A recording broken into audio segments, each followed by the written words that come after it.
Only one nation has ever disappeared for 2,000 years and then come back into existence.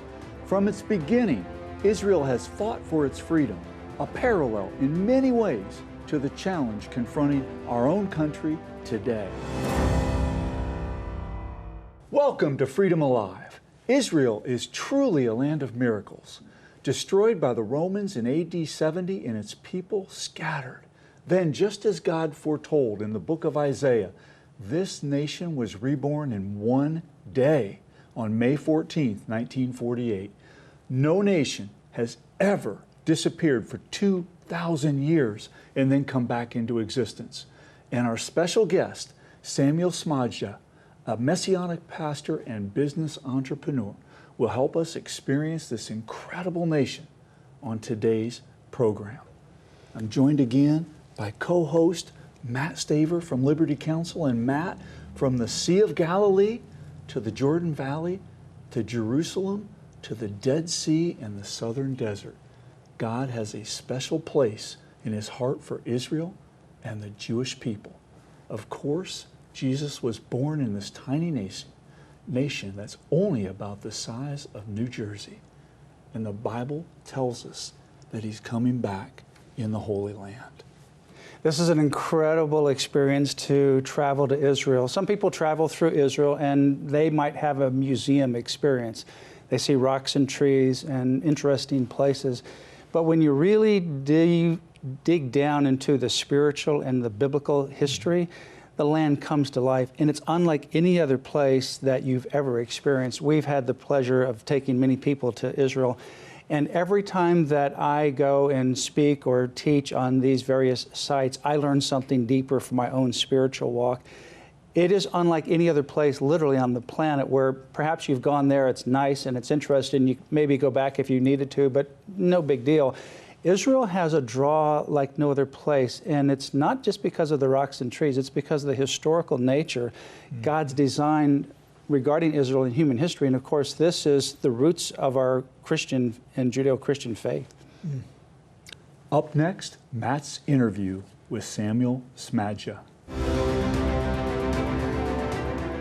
I am very pleased to welcome our special guest and my good personal friend, Samuel Smadja, all the way from Jerusalem, Israel. Welcome to Freedom Alive, Samuel.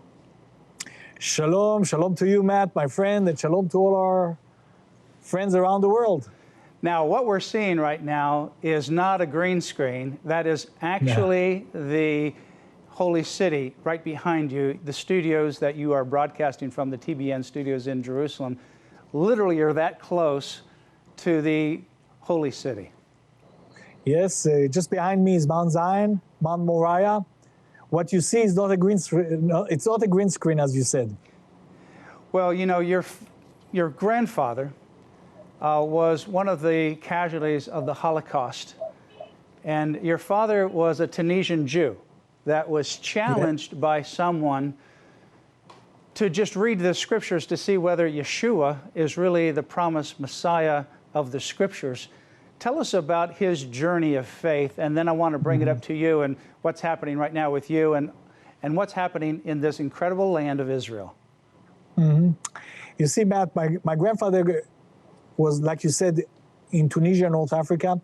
During the war, or beginning of the war, he was doing business between south of France and Tunisia, and he was traveling back and forth between south of France, Marseille, and Tunisia. And when the war broke out, he just missed the last ferry back to Tunisia. He was arrested by the Vichy regime and was taken all the way to Auschwitz. And unfortunately, he never made it back home.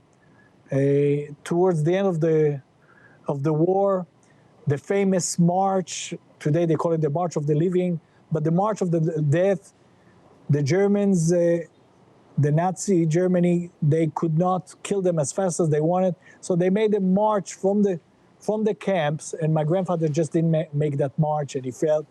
He died. One of the friends that was with him told my grandmother, and my grandmother was a widow, and she sent my father to a camp, to a youth camp, which was organized by a Christian man. And she told him, you go to the camp, have a great time, but don't believe and don't listen to what they tell you. And that's where my father was introduced for the first time to the Bible. Yes, he was a Jew. Yes, he was going to the synagogue. But he never read the Bible as a book. He knew the prayers. He did bar mitzvah in the synagogue. And at those times, the Jews were very, very,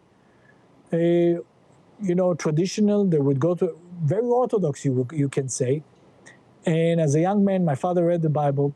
And after reading the Bible for 2 years, he came to the conclusion that Yeshua is the Jewish Messiah to the Jewish people. He came to his mom, and he told her, Mom, I believe, after my research, that Yeshua, Jesus, is the Jewish Messiah to the Jewish people.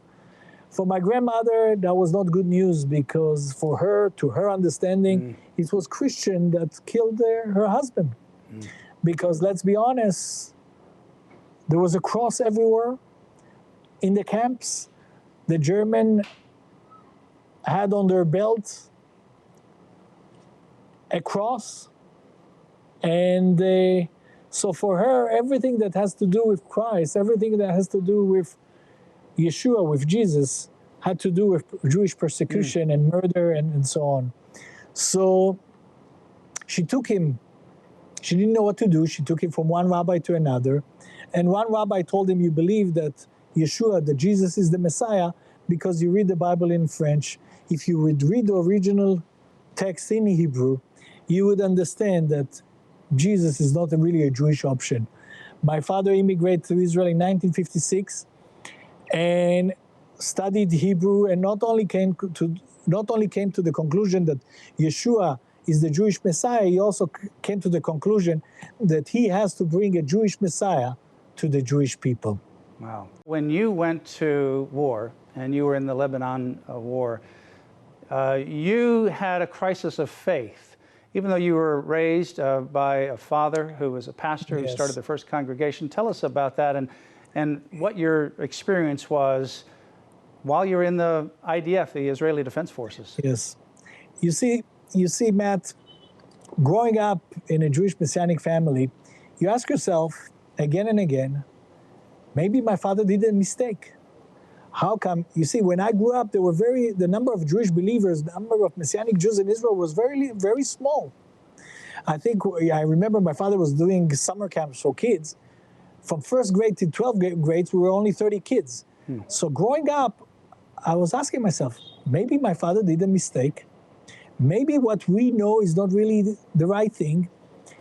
And I remember that I was in Lebanon, and I was in a situation, and I was not a brave guy. I'm not a brave guy. As I said, I was in the military police. I was not such a great fighter. But we were in a situation, and I knew that I had a peace that had nothing to do with me. Nothing to do with my brave, nothing to do with what I know, nothing to do with who I was. I knew that I had a peace that comes from God himself. And that was a vital moment in my life. I knew that what I grew up learning at home was the real thing. I knew that I had a peace that comes from the Messiah itself. You heard a voice from God, or you had an impression that you heard, and it was a scripture that was given to Elijah. How long will you falter between two opinions? Yes. You see, growing up, I knew that what my father was teaching me at home was the truth, but I was not willing to pay the price. And the price, as you say, was me willing to stand for who Yeshua is. You see, the message for the Jewish people is not just the history, also the whole idea of a deity Messiah.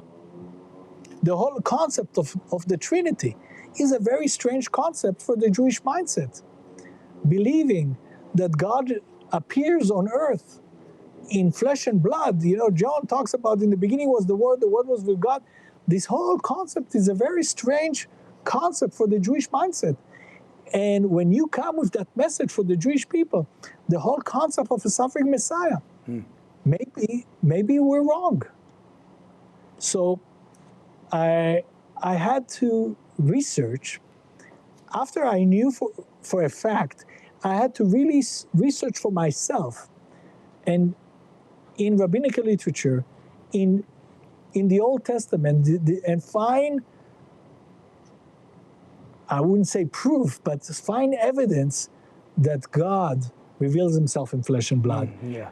Find answers for this deep, deep question that everything we see in the New Testament is not just an idea, a new idea of the New Testament. It's from Genesis chapter 1, verse 1, the first word. You know, in the Hebrew, the first word of Genesis is Bereshit. In English, you translate it in the beginning.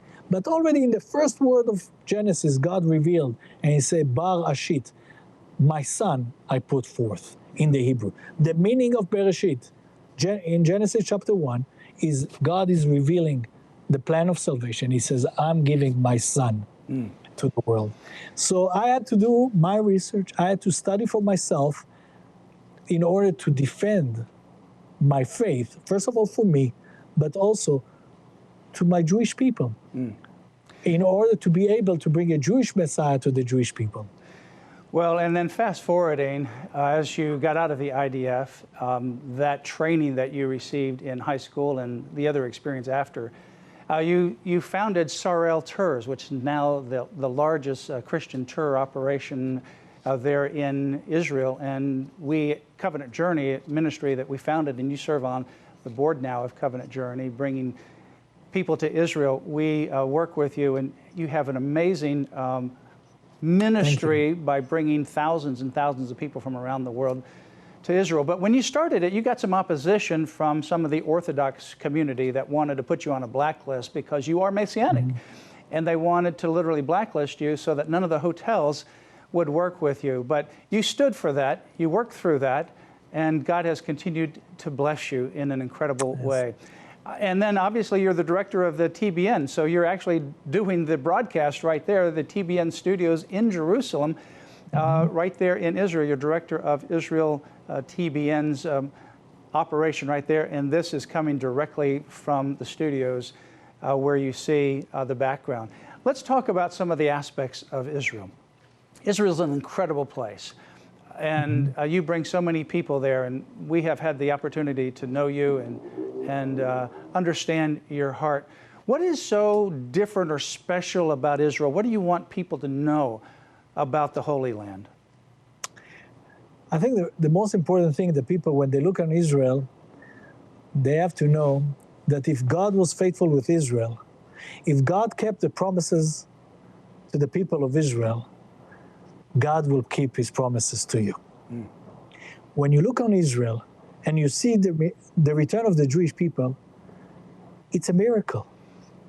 And you know, the book of Ezekiel tells us that God is bringing the people to Israel, and it's very interesting. Ezekiel tells us not because God is telling us through the prophet, but he says, not because you made my name, not because you were such a great nation, not because you were such a great testimony wherever you went, because for my sake name, for the name, God is keeping the promises for Israel, and God will keep the promises for you.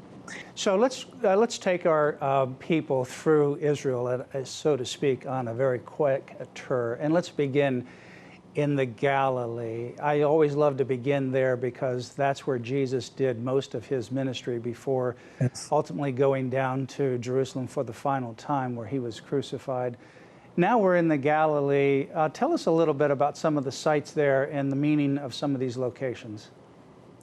You see, when Galilee, we start with Caesarea Maritim, Caesarea on the water. Caesarea is one of the nicest sites probably in Israel, but Caesarea is a picture of the gospel going to the whole world. Caesarea is the place where, till that moment, God was the God of Israel. The Bible was the Bible for the Jewish people. Paul, standing in Caesarea, from Caesarea, take the boats and travel and bring the good news all around the world. We go then to Mount Carmel.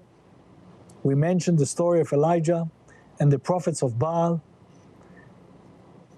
where it's almost, if you want to say, Elijah is putting God on a test, and it's a place where you can bring your problem to God and say to God, God, please perform a miracle in my life. And I really believe that God is a living God. God is a God that performs miracles even today. We go to Nazareth, the town of the Messiah. We in Israel, the Jewish people, say any good things can come out from Nazareth, a small city, but a city that shaped the Messiah, the synagogue in Nazareth. And then we go to the Sea of Galilee, Capernaum, Magdala, Bethsaida, and up to the Galilee, upper Galilee, Caesarea Philippi, where Peter stands there and says, you are the man, you are the Messiah. Yeshua is asking the disciple, who do you think I am? Which is a vital question. Is Jesus just a good teacher?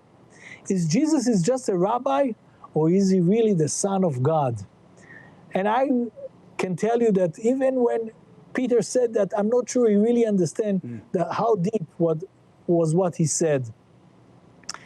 And there, Yeshua prophesied about his suffering and crucifixion here in Jerusalem. Then we go down the Jordan Valley, Beth Shean, another beautiful Roman city, beautiful amphitheater. And we know that it was a place that symbolized the defeat of Saul and Jonathan were hanged on the gates of Beth Shean. When you travel in this country, the best guide you have is the Bible. Yeah. Every place you go, every stone that you turn, there is a story. And I think that's the beauty. And it makes it different than any place else. I mean, Paris is beautiful, London is beautiful, Berlin is beautiful, but it's nothing like here. And then we climb up to Jerusalem. We go through Zacchaeus tree, Jericho, the baptismal site, up to Jerusalem. Jerusalem, the city that the Messiah himself wept. It's just an incredible sight. Just behind us. Just right behind Just you. behind us. Literally on the right to your left of your screen there is where the Mount of Olives is, where Jesus in Matthew 24 sat and he talked about the prophecies and the future destruction of the city, where he retreated to the Garden of Gethsemane, and so many other incredible locations. When you go there to those places, and you're literally standing in some of these places, some that you know is 100%, this is exactly where it happened. Others, this may have happened there, but there's a number of places, and you've already named some, that this is 100%. This is where it happened as spoken of in the scriptures. Just think about it. Think about behind us, the Southern Steps, where Jesus was dedicated. It's a beautiful story. Where Paul was studying, the Mishnah tells us that Gamaliel had his school on the Southern Steps. And there's only one Southern Steps. So Paul was sitting and became a Pharisee here on the Southern Steps. And you can touch, you can smell, you can sit yourself. Wow, it's amazing. And so many more sights in Jerusalem to see as you walk through those last moments of the life of Jesus. And when you take time, especially when you're in the Garden of Gethsemane, as we do, to just think about and read those scriptures where Jesus is born for this moment of time, and then yet the weight of sin is coming on him so incredibly intense that in fact he has an angel that comes and helps give him strength, and he's sweating drops of blood. And then he prays, if there's any possible way, take this cup from me, but not my will, but yours. And when you really take time to think about that in the very location where it happens, it's a powerful, powerful way to end your tour in Jerusalem. God is commanding the tribes of God to pray for the peace of Jerusalem. I believe The tribes of God are people from the nation that believes in the God of Abraham, Isaac, and Jacob. And he say, pray for the peace of Jerusalem. Pray for the peace between the people of Israel and the God of Israel. And I believe it means to pray not just for a physical peace between Palestinian and Israelis. Yes, we need to pray for that peace, but we need to pray for the peace between the people of Israel and the God of Israel. Yes. Pray for the salvation of Israel. Now that's a incredible focus, because we often think about praying for Israel's protection, and certainly we want to do that, because being surrounded by neighbors, Iran and Lebanon and Syria, Gaza, that don't want you to even exist. That's what most people think about. But your perspective is praying for the peace between the Israeli people and their Creator. Yeah, I believe that's the meaning of Psalm 122, because I don't believe that it is only a physical thing. Yes, Israel needed prayers throughout the years, and still and will need, but I believe that we're talking about a much deeper peace. Samuel, any concluding words or encouragement that you want to leave us with? I want to go back to the beginning. When you look upon Israel, be encouraged, because if God kept his promises for Israel, he will keep his promises to you.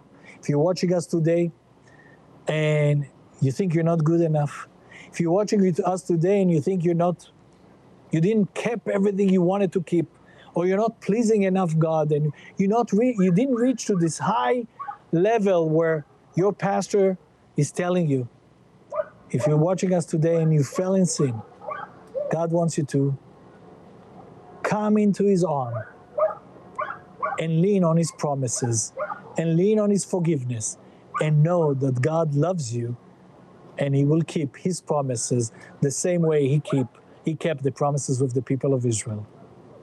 Well, Samuel, we look forward to visiting you and bringing groups to visit with you and to have a life-changing experience in the Holy Land very soon. God bless you, and thank you for joining us. Thank you, and shalom to all.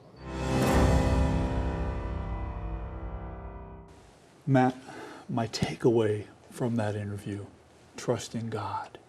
Samuel's story about his life, his coming to faith, his business, even the overarching story of Israel, this perpetual struggle for freedom, trusting in God.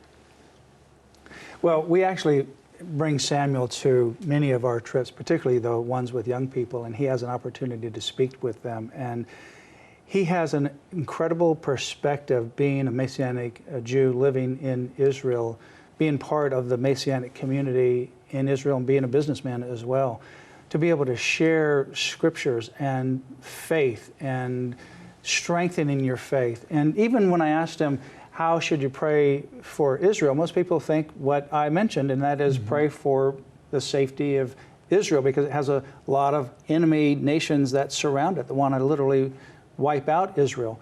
And we named some of those as part of that interview. But Samuel took a little bit different approach, and he said, pray for the peace between the Israeli people, Palestinian and Jewish particularly, and God. And that is a very profound component of a spiritual insight that comes from Samuel living in the Holy Land of Israel. And that is to pray for that reconciliation. We read about that in the scriptures. We read about that in the book of Romans. We read about that in the Old Testament as well. But that was what came forth from him first, is to pray for that peace, that reconciliation.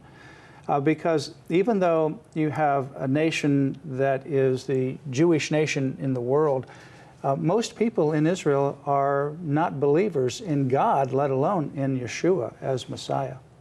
Many of them believe in the traditions, or they're part of a tradition, a heritage.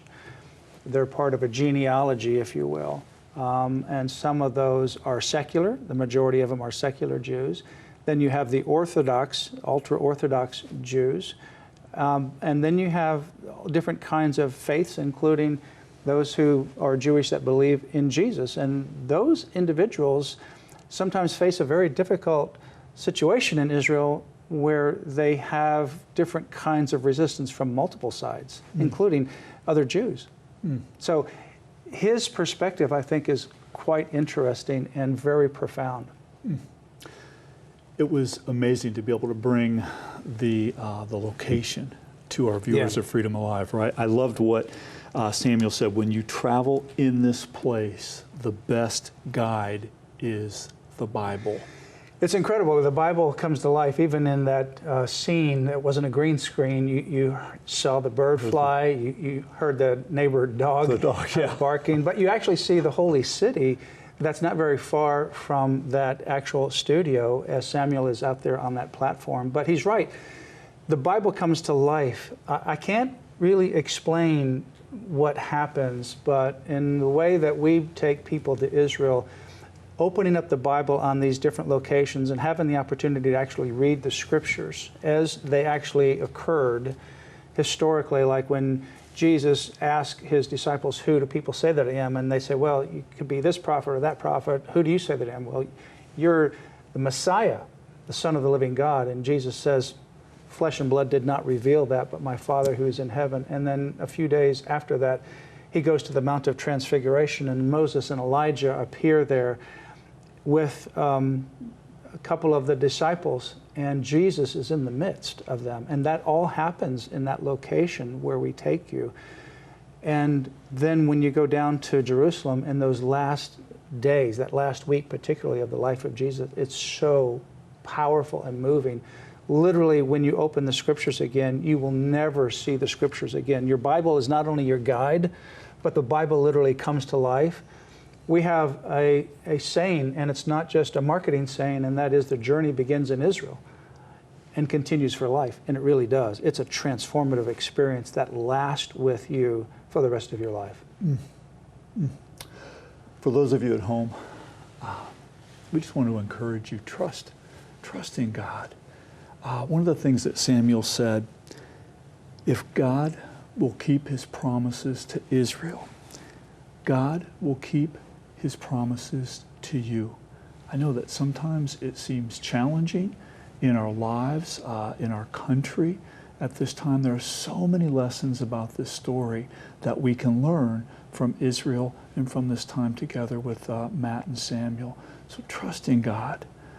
In closing, remember Galatians 5, verse 1, which says, "It was for freedom that Christ set us free. Therefore, keep standing firm and do not be subject again to a yoke of slavery." Our freedom is a gift from our Creator. We must never forget that and always protect it. So join us here next time where you'll hear victories as well as ways you can stand up for your priceless freedom. Join us again for Freedom Alive.